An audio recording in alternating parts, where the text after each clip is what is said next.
इनके लबे रंगी की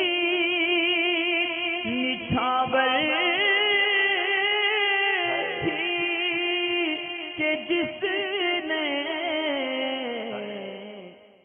अच्छा, अरशद भाई इनका सवाल ये है कि इनके पास जो है बैंक अकाउंट के अंदर 50,000 रुपये की रकम है और जिसके ऊपर इनको ज़कात जो है ना निकालनी है, और ज़कात निकालने के बाद यानी रमज़ान के बाद इनके अकाउंट के अंदर 50,000 रुपये इंसेंटिव के कंपनी की तरफ से आने वाले। तो अब इनको ज़कात जो है वो इस रकम पे देनी है या इंसेंटिव जो आने वाला है उस पर देनी है। इसी तरह बहुत सारे लोगों का ये भी सवाल होता है कि अभी रमज़ान में ज़कात निकालने के बाद और कंपनी के अंदर जो है ना वो फिर सैलरी आती है, तो सैलरी आने के बाद उस सैलरी की रकम को भी अभी ज़कात में जोड़ लें या नहीं जोड़ लें। तो इसके अंदर सबसे आसान मसला ये है कि अगर आपकी ज़कात जो है किस वक्त वाजिब होती है, सबसे पहले आपको वो देखना चाहिए हिसाब कि लोगों को इस चीज़ का अंदेशा बल्कि यकीन भी नहीं होता, अंदेशा तो दूर की बात यकीन भी नहीं होता कि हमारे किस महीने में ज़कात वाजिब है। जिस महीने में ज़कात वाजिब होती है उस शख्स को, हर शख्स को चाहिए कि उसी महीने में अपनी ज़कात को अदा करे, और ज़कात अदा करने के बाद उस महीने के अगले महीने में अगर कोई इनकम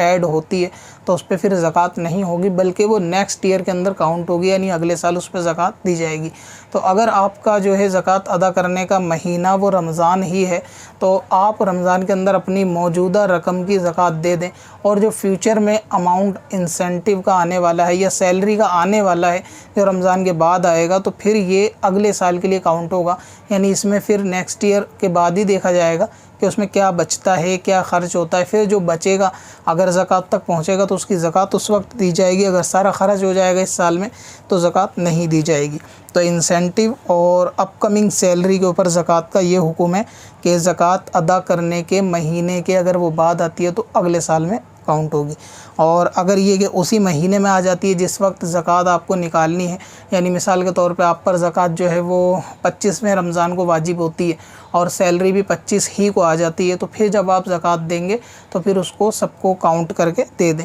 इसी तरह ज़कात अदा करने से अगर कुछ दिन पहले पैसे आ जाते हैं, यानी आपकी ज़कात 50,000 रुपये पे और ज़कात से 1-2 दिन पहले आप पर और 50,000 रुपये इंसेंटिव के या दूसरे किसी ज़राए से आ गए, तो फिर उस कुल माल की जो है वो एक साथ ज़कात निकलेगी। वो जो बाद में आया हुआ पैसा है उसके लिए अलग से एक साल देखने की ज़रूरत नहीं होगी। हाँ, अदा करने के बाद वाले महीने में आने के बाद उसको अगले साल के अंदर काउंट किया जाएगा।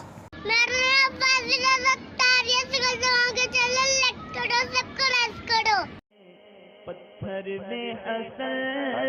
लाले पुरनवार